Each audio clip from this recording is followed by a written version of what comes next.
Hello everyone, Russell Wright, networkempire.com. We are talking about the one feed supercharger, Jimmy Kelley, SEO maven, and Sue Bell, the marketing and online software architect, dominatrix, CEO of our various companies. So let's get right into this, Sue.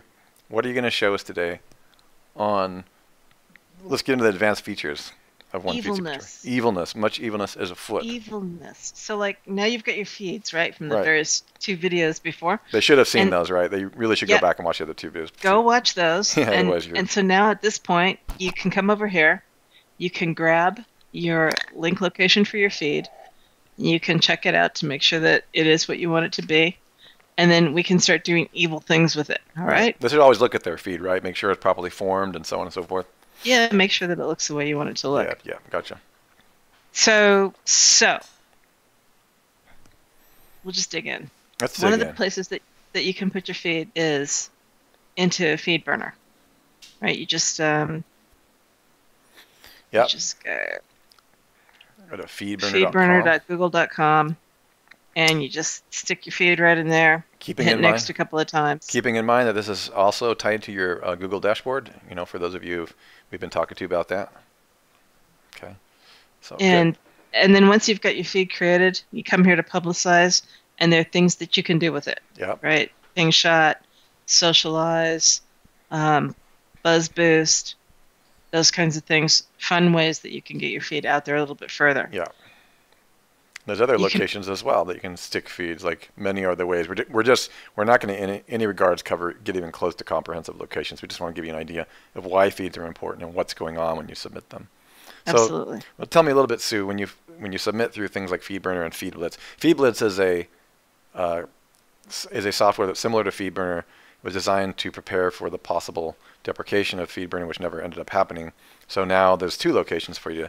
FeedBlitz is there's a free version and there's a paid version, but it also allows you to submit your feeds to its own directory and does a lot of other things with it. I use it all the time. And it also will email you every time a feed gets hit, or when you submit your feed. When there's a new publication, it allows you to connect your feed, your RSS feed to your email if you ever wanted to be notified each time something's been submitted or a new post goes out. So it has a few different features, and although we don't currently have a video on how FeedBlitz works, maybe in the future we will. But we're just giving you some ideas of how you can promote those links on those feeds. Exactly. Mm-hmm. So the other thing that you can do with your feed is you can run it through RSS Submit. This is not a free solution, folks. We just wanted you to know about it. For those of you who might have an agency or are running a serious SEO firm, this is a software that's worthwhile your investment. Again, we're not going to leave an affiliate link or anything like that, and we're definitely not telling you that you have to buy it. In fact, I'm going to give you a little bit of a workaround here. If you cannot afford the $80 for the RSS Submit Personal Edition, then you can actually get the free version, and you can, or even go to this page and you can look at all the RSS locations that you can manually submit your RSS feed to if you want. You can hand it to your secretary, you can hand it to your virtual assistant. What's interesting about RSS Submit is it takes care of it for you automatically. So you create an account, put your feed in once, and boom, it will automatically submit to all the most relevant RSS directories. Now, how is that useful? Well, I'll let Jimmy tell you about how submitting an RSS feed, such as the ones we've shown you, to the RSS directories is useful for SEO. Yeah, I mean, there's all kinds of ways you can use this. You can use RSS feeds. I mean, you could take your properties. Let's say it's a tier 1 property. Many 2.0s have feeds that you can grab. Mm-hmm. This will automatically just take those links from your feeds and basically create. You know, it's just kind of like curation in the sense that it's going to replicate more links based off the work that you already did. Or in some cases, in some of the training, the ways we show you, it'll do backlinks to your backlinks. And so it'll automatically build out all of your domain authority. Exactly. For you without having to do necessarily manual one link to one link type methods. And so it can be a real time saver. It is. Now, one of the things that happens is just getting really down to the nuts and the bolts of SEO. Like take some of the RSS submit locations. I think one of them was Feed Mountain. I think it changed. Feed Mountain has a domain authority. I'm trying to think of an actual RSS directory we could go to, Sue. They all have domain authority. And sometimes the domain authority is pretty high. And when your feeds go through there, they should be getting you some juice to those links. Would you agree with that, Jimmy? Oh, absolutely. Yeah, I just don't want people to forget the going to be juicing those there's FeedZilla articles up that you're sending the feed through. So FeedZilla's it's good. a very powerful method to. Yeah, just click on FeedZilla, Sue. There, do you have your? Yeah, so there's two different kinds of places that you can go. You can either go to feed directories or you can go to feed search engines. Yes. And both of them, I mean, there's all kinds of varieties from high DA to a lower DA in both categories.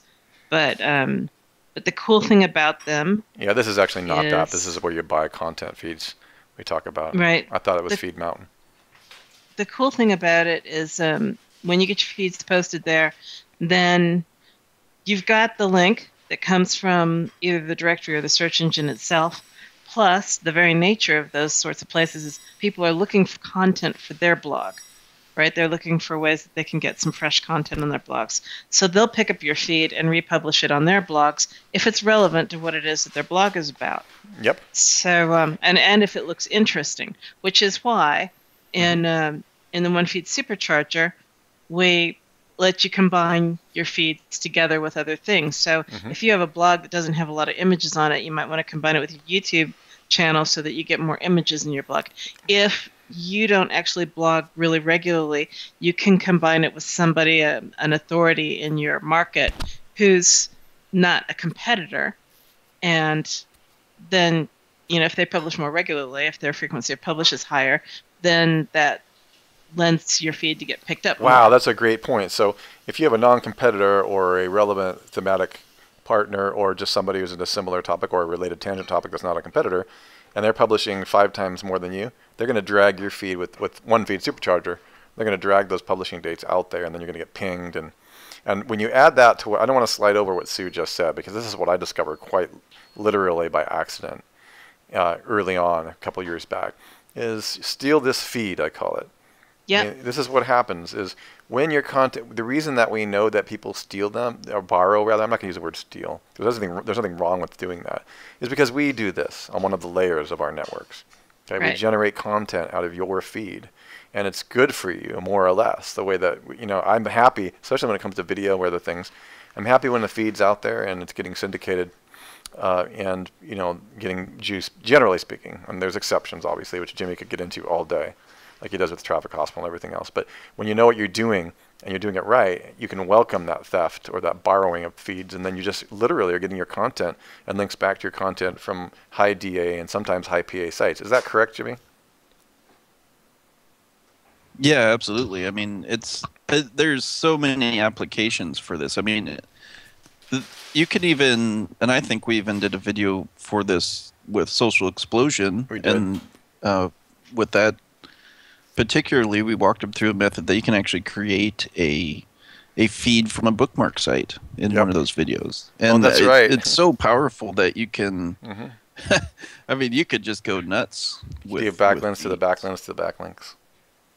Yep. Exactly. So while we're on that topic, why don't we show them Social Explosion? Yeah, let's show them Social Explosion. You can pick up that same feed and you can drop it into the account setting in your Social Explosion account. Right. You just put it right here. So we're jumping to a new plugin here, just to make sure everybody's on page with this. Yeah. This is not part of the OneFeed Supercharger. This is a different product and different purchase. Yeah.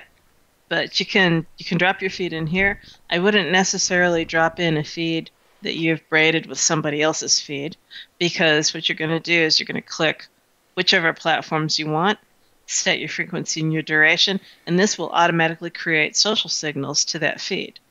So the reason that this is cool is because you can braid together, say, 2 or 3 of your social media platforms. You can braid together your Google+, you can braid maybe your Facebook feed. We've got a whole list of places where... Yeah, we'll provide that list. We're going to provide one of the lists. Yeah. Where we show you that you can go put your content and then it generates a feed. You can braid those items together, you can bring them in here, and you can increase the page authority on those already high DA sites by getting some social signals directly to that page. Yes. So the one thing that you want to be careful of, which we mentioned in the other video, is this feed is processed completely as soon as you submit it, as soon as you hit the submission button down here, the save Yeah. changes button. So if you've got 100 items in this feed and you set all 4 social signals on high, then that's going to process something like around 200 social signals for each item in that feed, which can get to be out of hand if you've got a really large feed. Got it. Yep. So in other words, be careful before you hit the big red button, because it's going to parse all of them. If you got 100, it's going to schedule 100 and start posting those. So be careful. We do cover that very well in the Social Explosion help files for future reference. Also, I just wanted to add before we go, Sue, if you could talk about the Google Plus RSS Maker. It's another Network Empire product, very, very affordable. It's g+rssmaker.com. I think we talked about that in the last one. Yeah, very, very quickly. You just whizzed right by it like you're going 1,000 miles an hour. It's just, it's so powerful. What this does is it takes your Google Plus, your Google Dashboard Plus account or your Biz page, and it'll create both a +1 and a regular RSS feed out of it. It's the only one in the world that's an enterprise version of allowing you to create RSS feeds out of Google Plus. We know this because we were hoping someone else would build it because we needed it. Why? As Jimmy will tell you, it has a domain authority of 100, and there's all kinds of ways to utilize Google Plus. And so it'll just turn it into a feed, and just like Sue showed you on video 2 or 1, you just click that feed and grab it. It takes about 30 seconds to make a feed out of any Google Plus account. You grab that feed and you can just use it in one feed supercharger. So it's a little bit different than submitting it to a place for promotion. However, it's very, very related, because by generating these feeds, you're also promoting your Google Plus page with your links on it, which is doing all kinds of, this is what Jimmy was saying about going crazy. That's where you're really starting to stack right there. I mean, that literally is a stack. When you use Google, it's a mini stack. When you use Google Plus, when you use a one feed supercharger with our Google Plus product, and when you put Social Explosion on top of that, you've literally done a 3 to 4 layer stack right there, automatically, and it's safe and sustainable. Yeah. So that's where you start getting crazy. The other thing that I want to mention with Social Explosion, because I've had a couple questions about this recently, is not only does it read the feed entirely right off the bat, yes, but then as new items are posted to this feed, they will also get socially exploded. So it's one giant explosion, and then any single post one at a time after that. Correct. Okay, so you really, so for example, if I had 50 feeds or links on a feed, and that initial kick went out, I'm going to see those tokens go down, the subscription. Right. But then if I publish 3 more posts over the next 5 days, it's only going to hit those. So if I change the frequency between the time I kicked off and the time I have new publishes, it'll change the frequency, right, in duration. Correct. Okay, so I can lower it if I, so I can go high on the kickoff and low on the one at a time. Yep. Okay, cool. Yeah, so this is 3 things we've talked about, all Network Empire products, but the focus being one feed supercharger allows you to organize and target those keywords and meeting the standards that Sue Bell and Jimmy Kelley have been laying out and the variety of the different trainings we've been giving you. And there's really nothing quite like this that I've seen before, which is why we had to build it. And you can see that we have a habit of building things that aren't out there to be used in ways that are pretty lethal. You guys have anything to add to this? I think this is amazing. This is great. I think that's perfect. It. Okay, if you're interested in the One Feed Supercharger, please go to www.onefeedsupercharger.com, and you can get it if you're inside the Director's Cut, and if you are with the community inside OMG, you're going to need to go to the locations that you're aware of inside of there. Well, you will be given a specific instruction in order to purchase this. That's all right. I can edit that out. Just trying to. I actually just gave myself a dual ending there so that I could have 2 different endings. Okay. All right. Good. We're good. Thanks, guys. Awesome. Sweet.